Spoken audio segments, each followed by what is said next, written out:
Thanks for coming to this press conference. Overall, the number of new COVID-19 cases in the community has remained at about one per day on average in the past week. But we continue to keep a very close eye on the number of unlinked cases in the community. This totaled 7 cases in the past 14 days. That is fewer than one per day. Most of these cases were identified through rostered routine testing, or what we call RRT, of workers from the construction, marine, and the process sector. Most of these workers also tested serology positive, which indicates past infections. The number of imported cases averaged about 6 in the past week.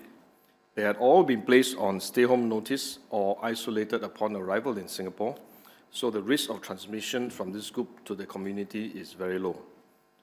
We test them before the end of their SHN, and this is how we picked up the number of imported cases, including asymptomatic cases.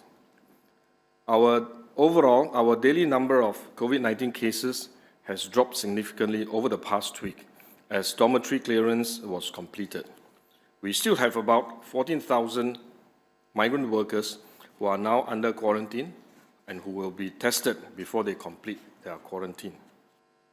But as workers return to work and workplace interactions increase, we expect to see fresh cases from those residing in the dormitories. To detect cases early and ring-fence them quickly, we are testing them regularly through the RRT, which will allow us to pick up asymptomatic cases too. I would also like to advise everyone, including Singaporeans, to seek medical attention early if you are unwell, even if your symptoms are mild. This way, we will help to detect the cases early and allow us to ring-fence the infection. Even as our community numbers remain stable, it is crucial that we continue to be vigilant and adhere to the safe distancing and safe management measures. This is the key to preventing a second wave of infections. It has been almost 7 months since we had our first case in Singapore. I understand many Singaporeans are feeling the fatigue from safe distancing measures. But I believe most Singaporeans understand the need for these measures and are doing their best to comply with these rules. The multi-ministry task force will continue to carefully resume economic and social activities while putting in place measures where necessary. I want to caution that this gradual resumption does not signal that things can go back to pre-COVID-19 days. Where we need to, we will continue to tighten requirements when we find persistent non-adherence to these measures. Lucky Plaza and Peninsula Plaza, for instance, attract large crowds and long queues to enter on weekends. To better manage the crowds and ensure the safe distancing can be observed, from 29th August, these 2 malls will implement odd and even date entry restrictions on weekends. This means that those whose NRIC or FIN numbers end in even digits can only visit the 2 malls on even days on weekends, while those numbers who end in odd digits can only visit these malls on odd dates for weekends. We did something similar for our more popular markets recently, so it is a system that we are familiar with. The multi-ministry task force will continue to monitor the situation closely, and other premises that face similar crowd management issues may also be required to adopt this entry restriction if necessary. These measures illustrate the approach we have adopted, which is to regularly calibrate our measures to balance the risk of transmission and facilitating a new COVID normal situation. Where we need to, we will put in additional measures to enhance compliance and close gaps. Similarly, we may adjust existing measures as the situation evolves. But I have to emphasize once again that ultimately, everyone has to do our part to stay vigilant and not let up on the discipline we have developed over these few months.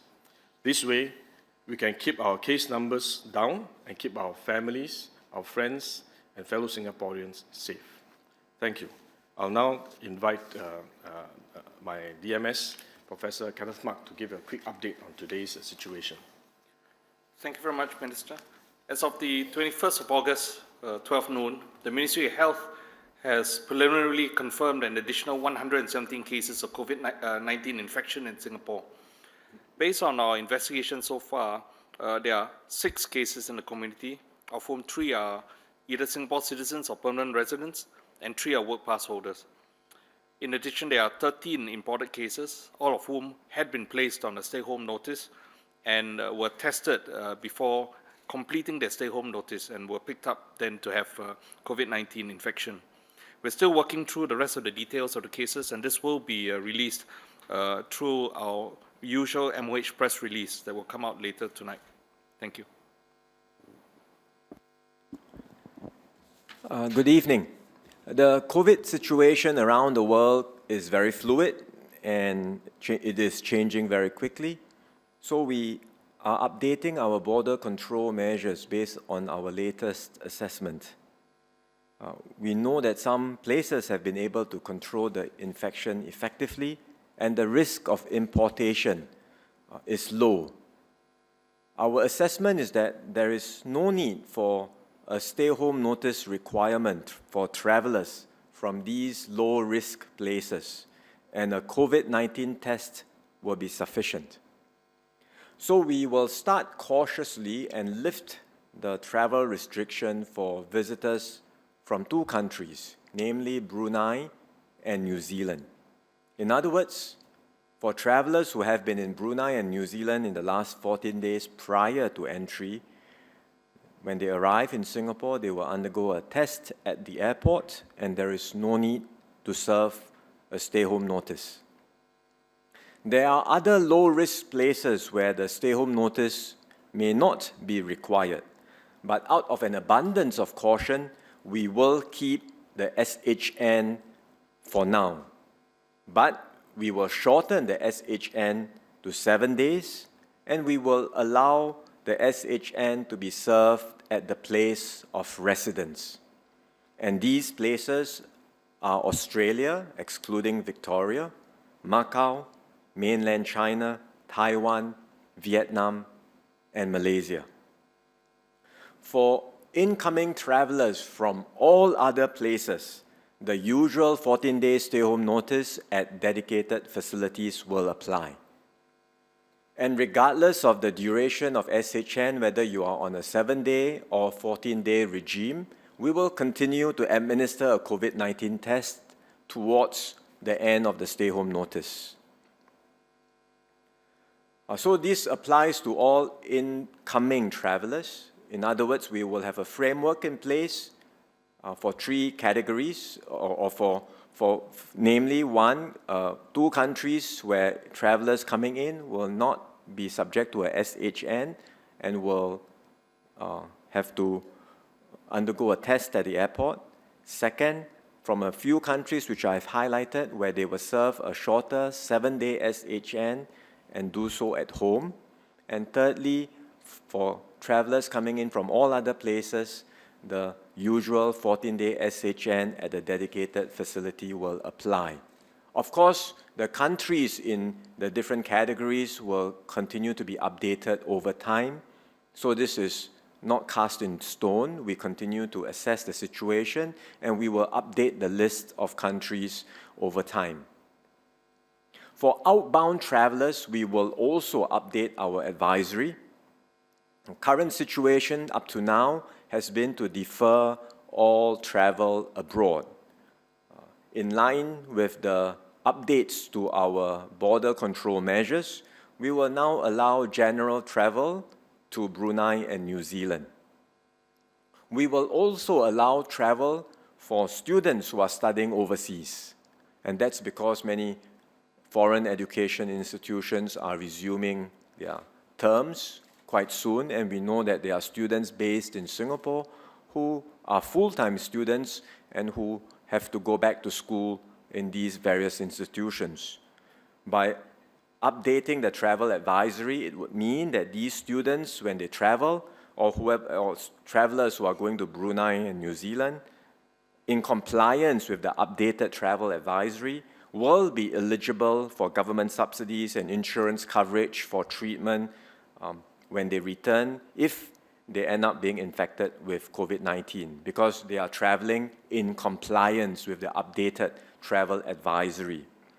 But such travelers will still be subject to prevailing border measures, including the payment of their stay at dedicated SHN facilities and any tests that have to be administered if and when applicable.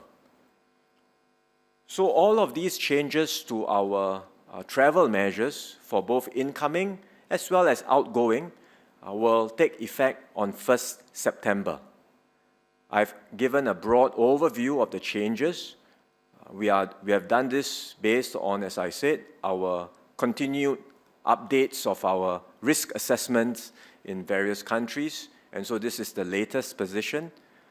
There are a number of details that have to be worked out. The Ministry of Transport will provide more of these details in the coming days. In fact, the Minister for Transport himself will be having a doorstop later this evening to also provide some perspective. So these are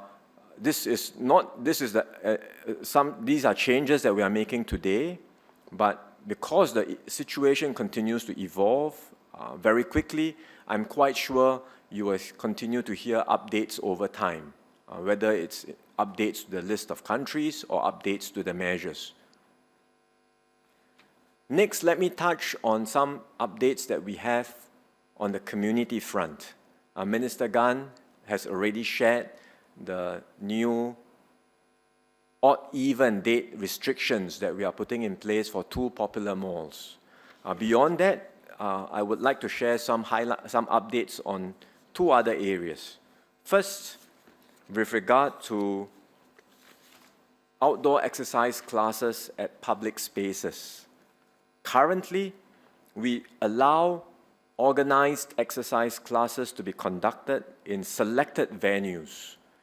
These are exercise classes with a total class size of up to 50 people, and the individuals have to practice safe distancing between individuals and between groups of 5. So that is already permitted, but only at selected venues. Going forward, we will expand the list of venues where such classes can be held, including at open spaces at Sport SG centers and at HDB common areas.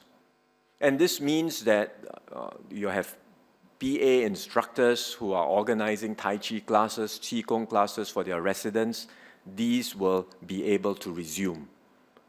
The requirement is that all instructors who are conducting such classes will have to be registered, and there will be a registration process put in place, and they will have to be quite careful in making sure they know who are the participants in their classes and do all the necessary checks, including temperature screening, ensuring compliance with safe management measures. All of these detailed requirements will be highlighted in the coming days, and the agency in charge, which is Sport SG, will put out what the rules, the requirements are, and the changes will take effect from 1st of September onwards. Next, on F&B outlets. We have permitted dining at F&B outlets, but subject to groups of 5 people within a table and tables separated apart. But we have observed over the past weeks that there have been some F&B outlets playing very loud music. We have not allowed live music or live broadcasts, both TV and radio. And that's because of the concern that when there is live music playing very loudly, when there is live video, live broadcasts, the diners may tend to speak louder, and when they do so, there is a higher risk of droplets spreading. But we have not said anything about recorded music, and we have observed some F&B outlets where the recorded music, the piped music, is being played quite loudly. And this is a concern because of the risk of people speaking loudly and droplets spreading, especially when diners are in a restaurant in close proximity within a table without their mask on. And so as an added precaution, we will tighten the rules to make very clear to all F&B outlets that recorded music at these F&B outlets will only be allowed as soft background music. That's all they can do, right? They shouldn't go beyond that. We are also looking at the situation of where people are booking multiple tables. Anecdotally, you hear feedback of this happening in F&B outlets. And we urge everyone to refrain from booking multiple tables for large gatherings in a restaurant. We also seek the cooperation of F&B operators not to accept such reservations. Households with more than 5 people and who wish to dine out together, right? You have more than 5 people within a household and they wish to dine out together, may book more than one table so that they can accommodate everyone within the household and they can dine out together.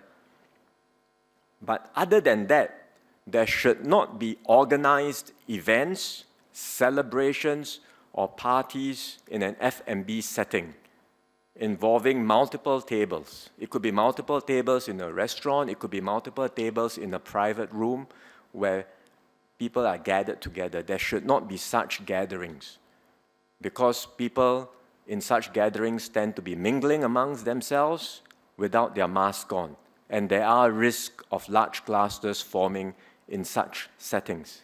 So our enforcement officers will be stepping up their checks in F&B outlets, and they will take enforcement action against individuals or F&B operators should there be any breaches of the safe distancing rules.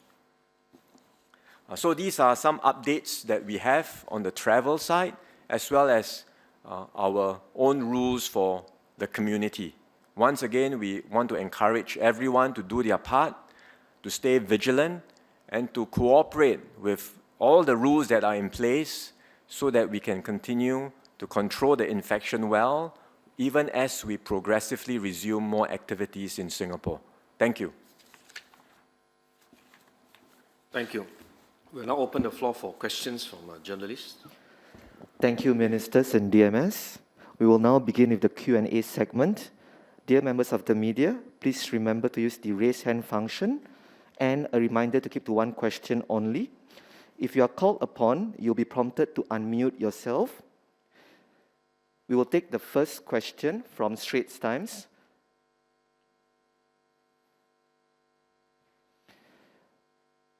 Timothy. Hi, thank you, Ministers, DMS. Now, Singapore's stance has always been to adapt different measures for travellers from different countries based on the risk level. So given that travellers from India and the Philippines have made up more than 80% of imported cases recently, why are we not taking stricter measures for people from these countries? And why are we relaxing our general rules at a time when the world is seeing a resurgence of cases? Thank you. There is no change in the position for India. You mentioned the number of cases that we have picked up, the imported cases from returnees from India. But there's no change in the rules for India, right? Anyone who is coming back from India continues to have to serve a 14-day stay-home notice requirement in a dedicated facility. So the changes that I have said are based on evidence, are based on our risk assessments of the different countries, and as you have highlighted, the situation differs from country to country. For the countries which we regard to be safe, where the risk of importation is very low, we have decided and we have assessed that the SHN is not required, and so we are starting with 2 countries where there will be no need for SHN, but the arrivals from these countries will have to undergo a COVID-19 test at the airport. Beyond these 2 countries, we have highlighted a few other countries where we think, in fact, a SHN is not required, but again, out of an abundance of caution, we keep the SHN, but shorten it to 7 days and allow it to be served at home. For all of the other countries, including India, there's no change to the travel or the border control measures. Thank you, Minister. We will take the next question from CNA Digital. Rachel, please. Hi. It's the understanding with Brunei and New Zealand that these are reciprocal arrangements and that Singapore residents will be able to enter these countries with similar arrangements. So to those imposed on inbound travelers to Singapore. So basically, whatever that we are requiring of them, will it be the same for Singaporeans going to New Zealand and Brunei? What I have highlighted or announced just now with regard to the border control measures for Brunei and New Zealand are measures that we are doing in Singapore. They are not reciprocal arrangements, but separately, we are in the process of ongoing discussions with both Brunei and New Zealand on reciprocal green lane arrangements. And when we are ready with the reciprocal green lane arrangements with these two countries, we will announce the details. But for now, the changes that I've highlighted refer to our border measures with regard to travelers from these countries, from all over the world, but specific to these two countries. We are making a move based on the evidence, based on our assessment of risk. Thank you, Minister. The next question comes from Reuters. John, please unmute yourself. Hello, ministers, and thank you very much for the opportunity. I just wanted to ask about vaccines. Has Singapore signed any supply contracts with companies or countries for any of the potential vaccines under development? And would you plan to make any potential vaccine mandatory for Singaporeans and residents here? Thanks. DMS? Thank you very much, John, for the question. We continue to be in discussion with various pharmaceutical companies to update ourselves about the progress of their trials for their vaccine candidates and to explore the possibility of procuring these vaccines for use in Singapore. Unfortunately, some of these discussions involve obligations not to share some of the information concerning the vaccines, and as a result, we will not be able to provide further information at this time about the progress made in some of these discussions. At the international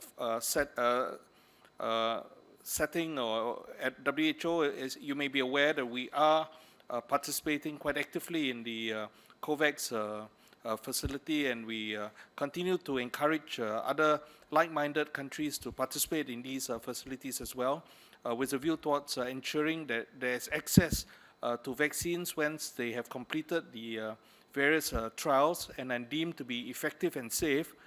And we do promote and encourage greater access of the vaccines for various countries, rather than having to adopt a more protectionist approach. We will be looking at how vaccines will be made available to the members of public and various population groups in Singapore. At this time, we have not made any decisions about whether or not vaccinations will be made mandatory. I should point out that when vaccines are made available, it may not be that vaccines will be made available in large quantities at the beginning, simply because there would be many countries wanting to have access to these vaccines, and the companies will have to ensure access for as many countries as is possible.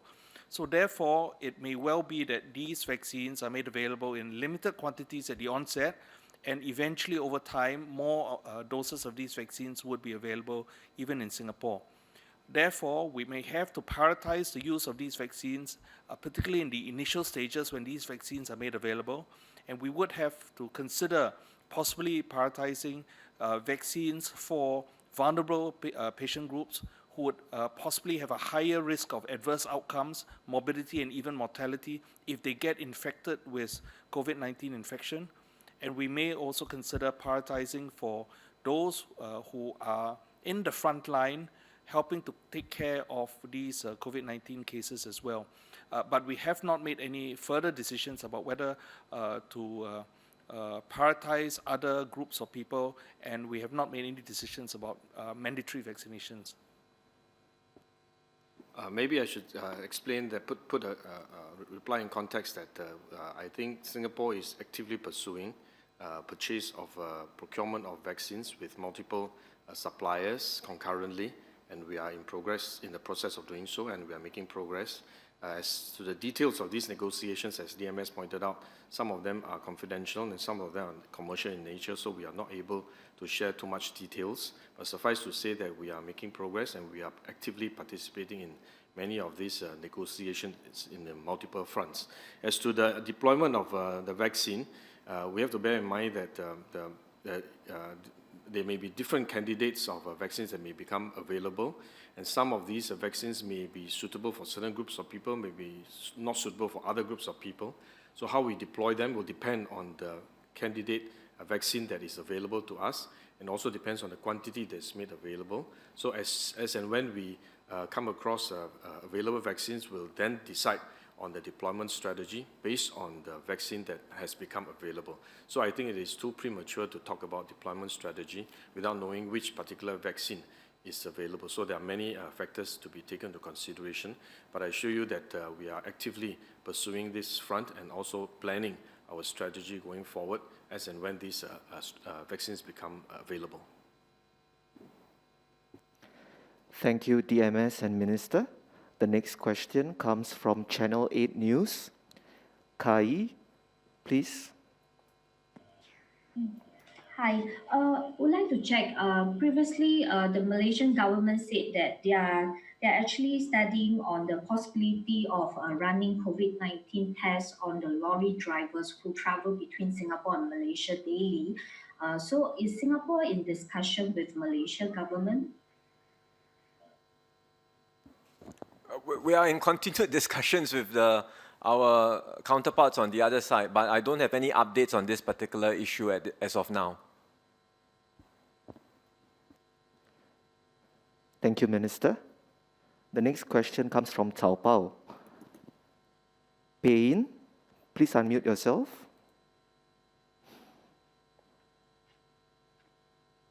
Good afternoon, Ministers and DMS. I have a question on the Trace Together token. As the government has just announced that new batches of tokens will be manufactured, do we have a timeline as of when will these tokens be made available nationwide? Thank you. We are actively looking into this, and we will be able to provide more details quite soon, because we have been looking at the overall Trace Together program, whether through the use of tokens or the use of the app.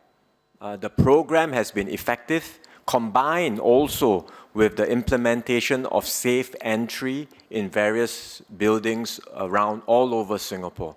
So Trace Together program combined with safe entry has been an effective part of our overall toolkit, and we are looking actively at how we can do better, do more with it. So we'll be coming back with more details quite soon on the rollout of the tokens, but really it goes beyond the tokens, because it's really about getting more people to sign up to the Trace Together program, be it through the tokens or through the app, as well as through the use of safe entry. So this is work in progress, and we will be providing an update before too long. Thank you, Minister. We'll take the next question from NHK. Kylie, your question, please. Hi, Ministers. Thank you for the opportunity. I just wanted to get some clarification. With the border measures update, does that mean locals and residents in Singapore can travel to Brunei or New Zealand for leisure purposes? And also, are there any timeline for the government to consider easing border measures for other low-risk countries? Thank you.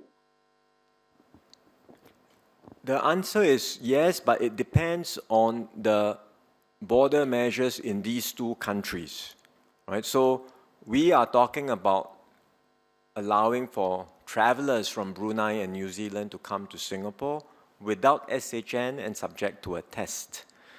Whether Singaporeans can travel to these two countries will then depend on the kinds of border measures that these two jurisdictions have. Of course, as was asked earlier, if we have a reciprocal arrangement, then some of these issues can be sorted out as part of a reciprocal green lane arrangement. And I've said that we are presently in discussion with these two countries on a reciprocal travel arrangement.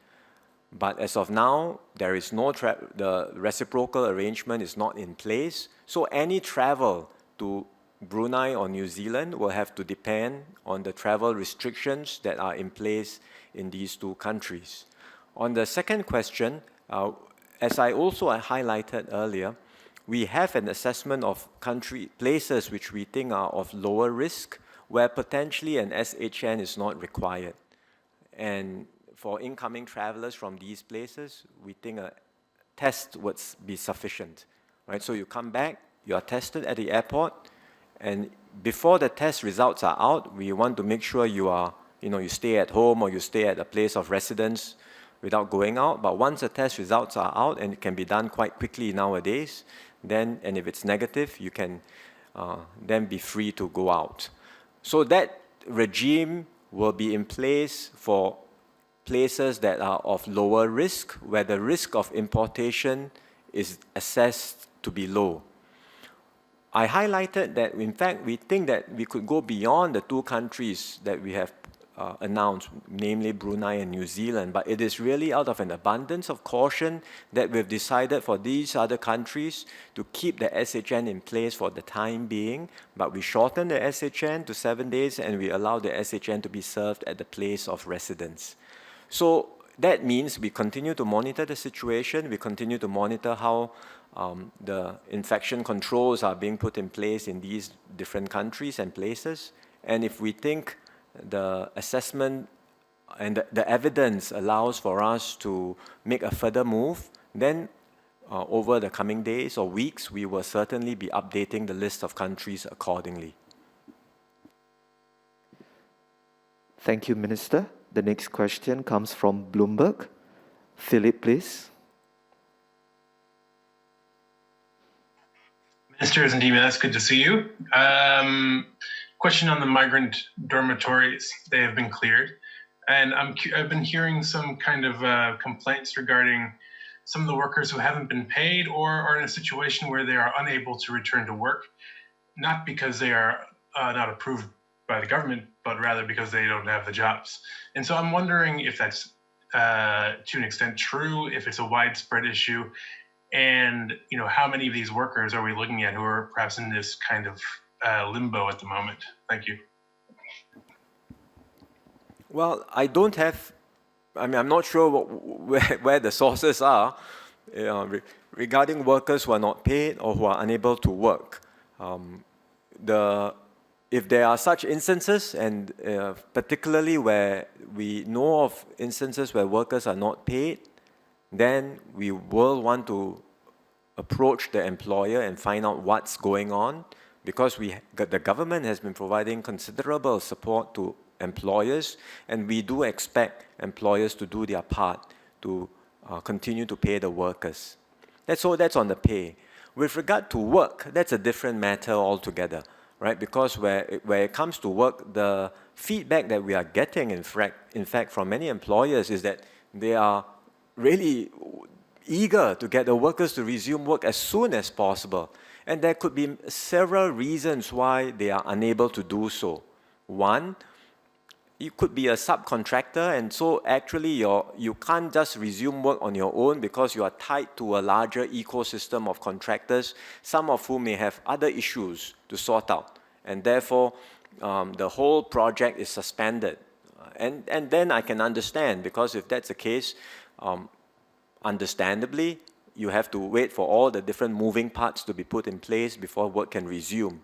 It could also be that work is unable to restart because the employer is unable to meet certain safe distancing requirements. So it's nothing to do with the worker. The worker has been cleared, but there are requirements that the employer themselves have not met. So there could be a whole range of such issues, and we have to understand whenever such instances arise, what exactly is the reason why work cannot resume.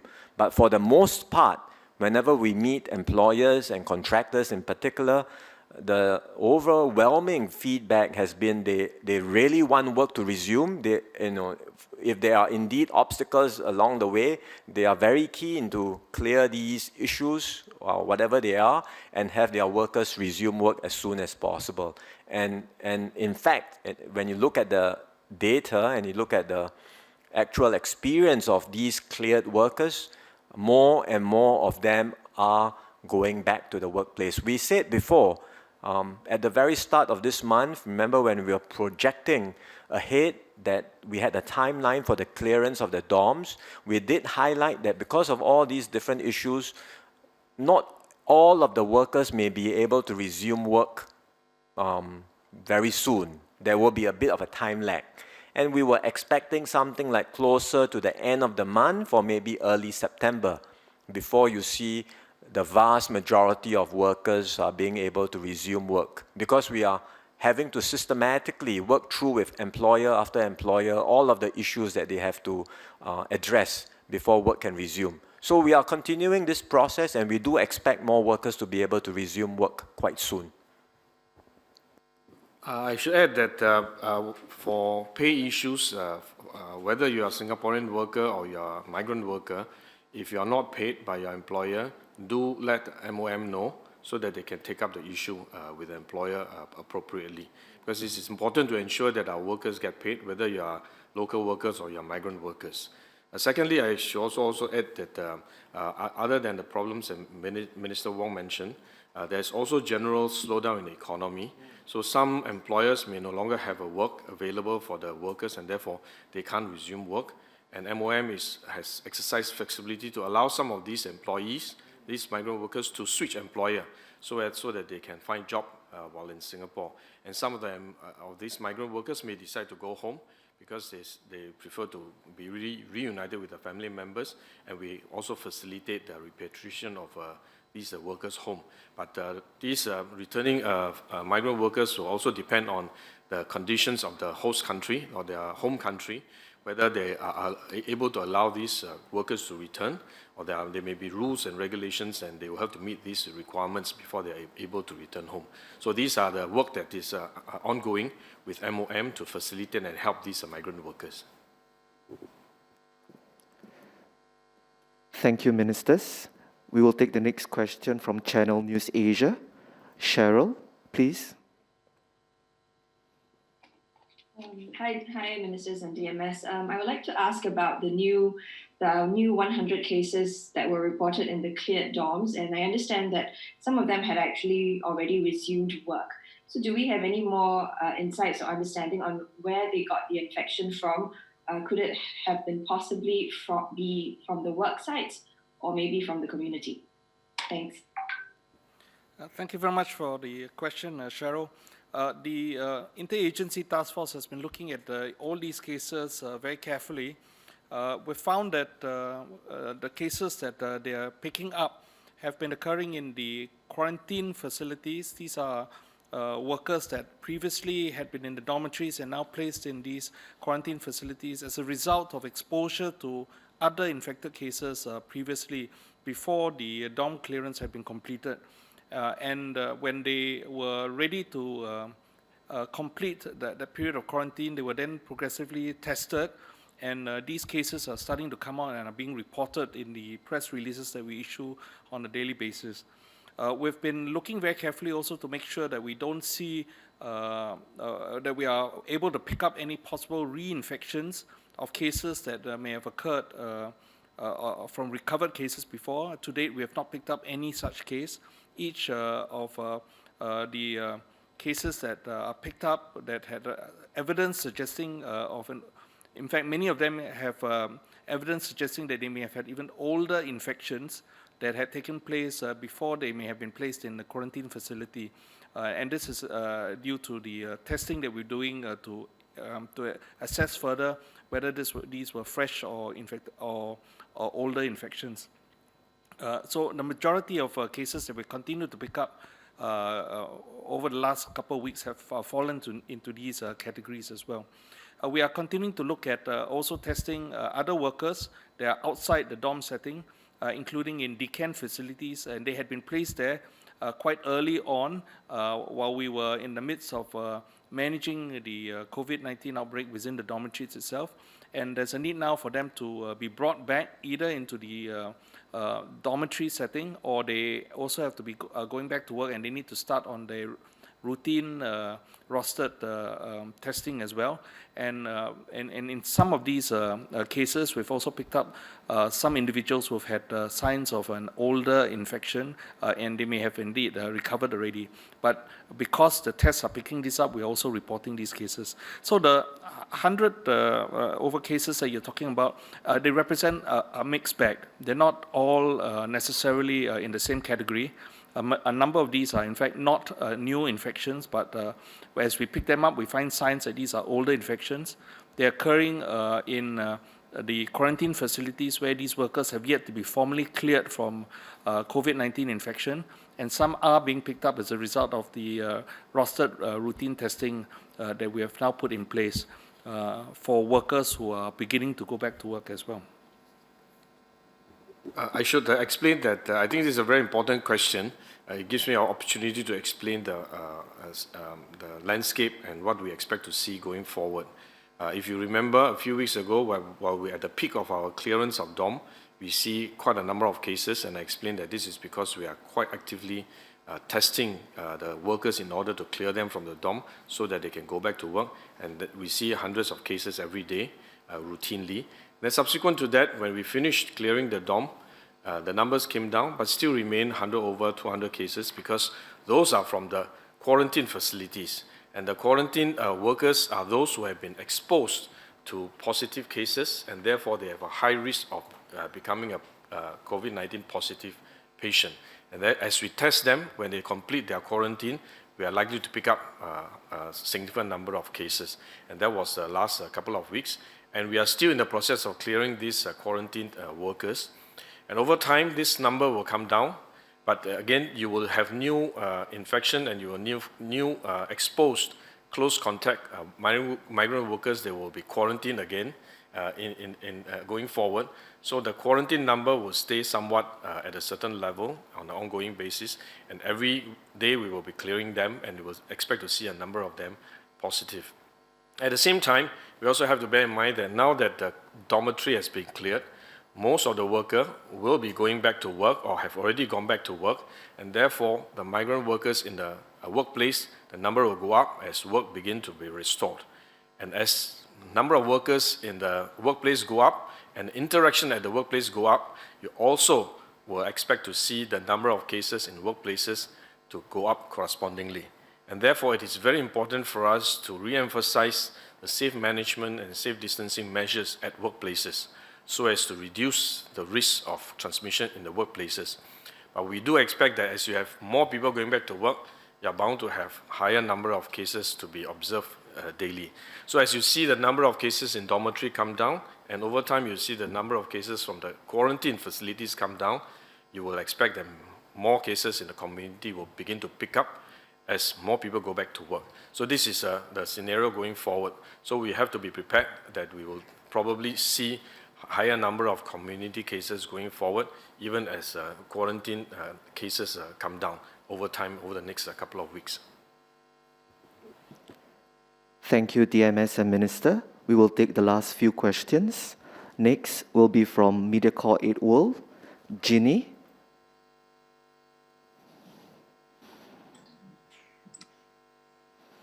Okay, hi, Minister. Can you hear me? Please go ahead, Ginny. Yeah, okay. Hi, Minister. According to an announcement by Embassy of China on travelers from Singapore having to produce a negative test result before they traveling to China. So has this been discussed with MOH, and will MOH be facilitating such testing? Yeah, I'll ask DMS to elaborate. We will be discussing with the embassy, and we will be helping the Chinese workers who are in Singapore who intend to go back to facilitate their testing so that they're able to return. And many of them actually have been already tested.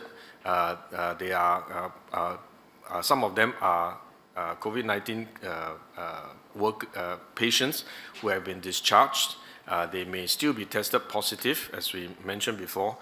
They may be shedding COVID-19 virus fragments for quite some time, but they have been tested and they were seropositive, and therefore they have already recovered. So these are the arrangements that we'll be discussing with the Chinese authorities. DMS can elaborate further. Yes, Minister. I understand that this topic is something that has been raised quite recently between the two governments, and our ministries are in discussion on this topic. Our commitment is to facilitate the return of workers who choose to go back to their home countries.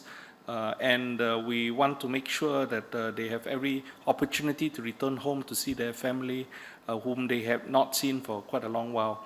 So on that basis, we will be discussing the matter further with our colleagues in China, and we will do what is necessary to facilitate the return of these workers. Thank you, Minister and DMS. The next question comes from CCTV. Xue Mei, please ask your question now. Yeah, hi. I just to ask the similar questions because now today we found that 13 travelers, most are for Chinese workers. Then they return back to China from Singapore in one airplane from Singapore to Tianjin, and they found they tested positive. Do you think our test standard is different, or for what reasons? And can we discuss with each other to solve this problem? Thank you. As Minister has mentioned just now, and as in our reply, when we have workers leaving our dorms and returning home, they have many of them are in fact workers who have actually recovered from COVID-19 infection. You may be aware that in Singapore, we now have a policy where we look after these workers, but we deem them not infectious and discharge them from our community care facilities on the basis of the time from their onset of illness. And this is an approach to which the World Health Organization has also recommended, and our studies locally in Singapore have also shown that they are no longer infectious. However, a small proportion of these workers may be persistent shedders of non-viable viral fragments. And this is the reason why, on occasion, some of these workers may, in fact, still have a positive PCR test, but all other tests done for them show that they are no longer infectious. So these people who are recovered are actually fit for travel, and we have no problems in certifying them fit for travel and allowing them to board planes. We don't think there's any risk to other passengers within the plane. We have some discussions with the Chinese authorities on how these workers should be treated.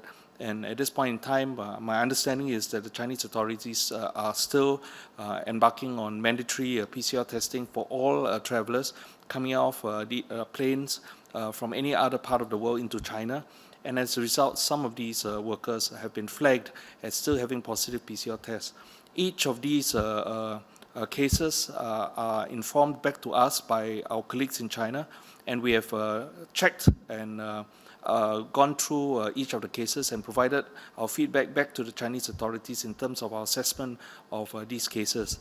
However, once these Chinese travelers are back in China, it is the prerogative of our colleagues in China to decide how to look after them and how to manage them. And at this point in time, I understand that a number of these individuals might still be put under quarantine and isolation on an abundance of caution. Thank you, DMS. We will take the final question from Today Online. Daryl. Good evening, Ministers. Now that border entry is allowed for travellers from Brunei and New Zealand, Ministers, do you expect airlines to resume flying for leisure travellers to these countries immediately from September 1st? Well, I mentioned earlier that MOT is giving a statement. In fact, Minister Ong is going to be giving a doorstop quite soon. You might still be able to catch him in 5 minutes because his doorstop is at 7 and he's probably in the best position to answer this.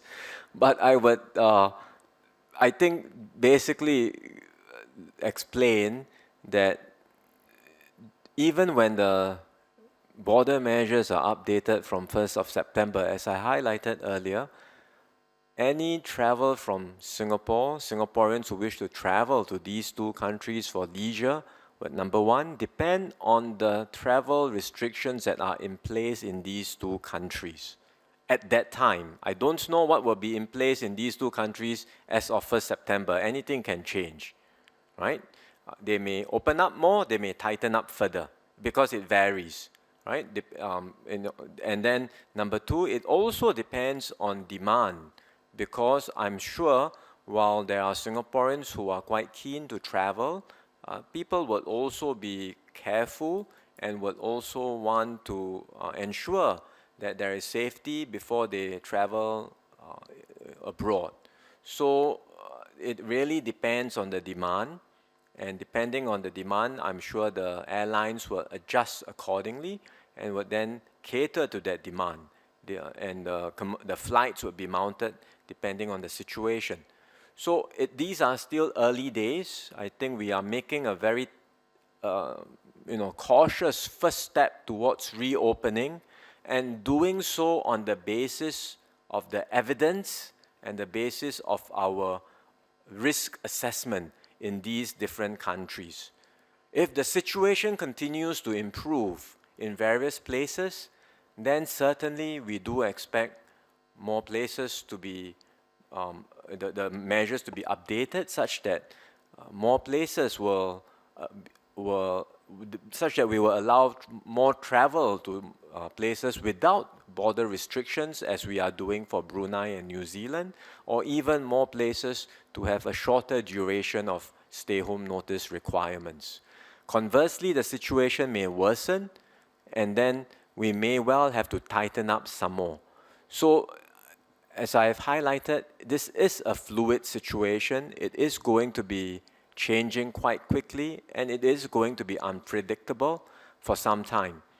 And we will continue to monitor the situation very carefully, look at the risk, look at the evidence, and then keep updating our measures. I think we are likely to be in this situation for quite some time.